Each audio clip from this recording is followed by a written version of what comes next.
Hi friends, പുതിയൊരു എപ്പിസോഡിലേക്ക് സ്വാഗതം.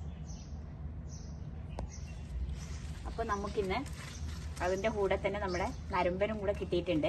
നല്ലൊരു തോരൻ ഉണ്ടാക്കാം. തോരനോ ഉപ്പേരിയോ എന്തും പറയാട്ടോ.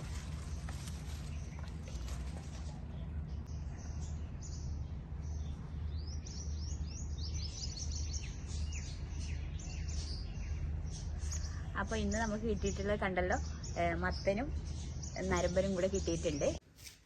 അപ്പോൾ നമ്മുടെ വിശ്വവിഖ്യാതമായ മത്തൻ നമ്മൾ കട്ട് ചെയ്യാണ്.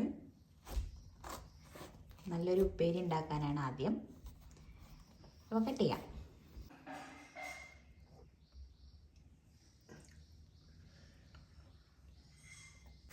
അപ്പോൾ അതിൻ്റെ ഒരു പീസ് കട്ട് ചെയ്തിട്ടുണ്ട്. ഇനി നമുക്കത് ചെറിയ ഉപ്പേരിക്കുള്ള പീസാക്കി എടുക്കാം. അപ്പോൾ മത്തനും നരമ്പനും കൂടെ കട്ട് ചെയ്ത് വെച്ചിട്ടുണ്ട്. നമ്മളിന്ന് രണ്ടും ഉണ്ടാക്കുന്നുണ്ട്. ഒരു പീസ് മാത്രമേ എടുത്തിട്ടുള്ളൂ. അപ്പോൾ നമുക്ക് വേഗം വെച്ച് തുടങ്ങാം. അപ്പോൾ നമുക്കിതിലത്തെ ഇതൊരു പാത്രത്തിലേക്ക് എടുത്തിട്ട് നന്നായിട്ടൊന്ന് ഉപ്പിട്ട് കൊടുക്കുക. ഒരു 1/4 ടീസ്പൂൺ മഞ്ഞൾപ്പൊടിയും കൂടി ഇട്ട് കൊടുക്കുക. എന്നിട്ട് കുറച്ച് വെള്ളവും കൂടെ ചേർക്കുക. വെള്ളവും കൂടെ ചേർത്ത് കൊടുക്കുന്നുണ്ട്. കുറച്ച് മതി.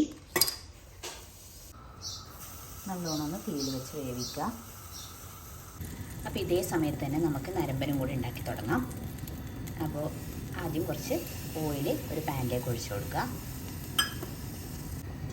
ചൂടായി വരുമ്പോൾ ചേർത്ത് കൊടുക്കുക. വെള്ളം ചേർക്കേണ്ട ആവശ്യമില്ല.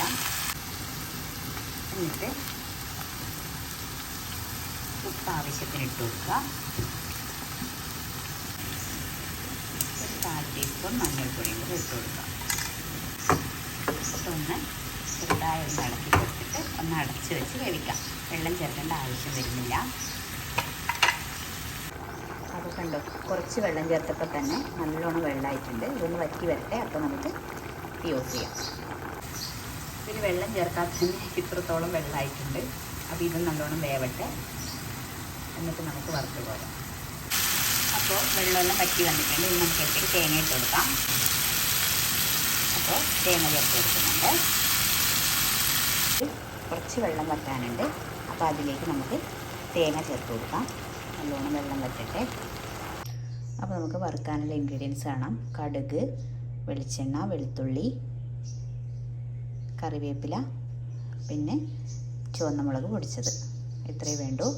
അപ്പോൾ രണ്ടിനും കൂടെ ഇത്ര സാധനങ്ങൾ മതി. ഇത് പെട്ടെന്ന് വറുത്തെടുക്കാം. അപ്പോൾ ഒരു പാൻ എടുത്തിട്ട് ചൂടാക്കിയിട്ട് അതിലേക്ക് നമുക്ക് ഈ ഓയിൽ ഒഴിച്ച് കൊടുക്കാം. ഏത് ഓയിലായാലും കുഴപ്പമില്ല. കോക്കനട്ട് ഓയിലാണ് നല്ലത്. പക്ഷേ ഇവിടെ ഒലീവ് ഓയിലാണ് ഉപയോഗിക്കുന്നത്. അത് ചൂടാകുമ്പോൾ നമുക്ക് ഈ കടുകും ചേർത്ത് കൊടുക്കാം. രണ്ടെണ്ണത്തിനും കൂടിയാണ്, അതുകൊണ്ട് ഇത്രയും കടുക്. അപ്പോൾ കടുക് നല്ലോണം പൊട്ടിയിട്ട് വന്നിട്ടുണ്ട്. ഇനി നമുക്ക് ഈ വെളുത്തുള്ളിയിലേക്ക് ചേർത്ത് കൊടുക്കാം. നല്ലോണം ചതച്ച് വെച്ചിട്ടുള്ള വെളുത്തുള്ളിയാണ്. നന്നായി ഒന്ന് ഇളക്കി കൊടുക്കുക. കുറച്ച് ഒന്ന് ബ്രൗൺ കളർ ആകുമ്പോൾ നമുക്ക് ഇതും കൂടെ ഒന്ന് ചേർത്ത് കൊടുക്കാം. അതിൻ്റെ കൂടെ തന്നെ നമുക്ക് കൊടുക്കാം.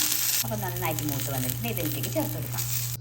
അപ്പം നമ്മൾ ആവി പാർന്ന 2 ഉപ്പേരി ഇവിടെ റെഡി ആയിട്ടുണ്ട്. അപ്പോൾ ചെറിയ സമയം കൊണ്ട് ഉണ്ടാക്കാൻ പറ്റുന്ന നമ്മുടെ അടുക്കളത്തോട്ടത്തിൽ നിന്ന് പറിച്ചതുകൊണ്ടാണ് ഞാനിത് ഈ വീഡിയോ ഇവിടെ ചെയ്തിട്ടുള്ളത്. അപ്പോൾ പെട്ടെന്ന് ഉണ്ടാക്കാൻ പറ്റുന്ന 2 വറവ്. അപ്പോൾ ഇങ്ങനെ എല്ലാവരും അടുക്കളത്തോട്ടത്തിൽ പച്ചക്കറി നട്ടിട്ട് ഇങ്ങനെ ഉണ്ടാക്കി നോക്കുക. ഇഷ്ടപ്പെട്ടെങ്കിൽ എല്ലാവരും ലൈക്ക് ചെയ്യുക, ഷെയർ ചെയ്യുക, സബ്സ്ക്രൈബ് ചെയ്യുക, കമൻറ്റും ചെയ്യുക. Thank you.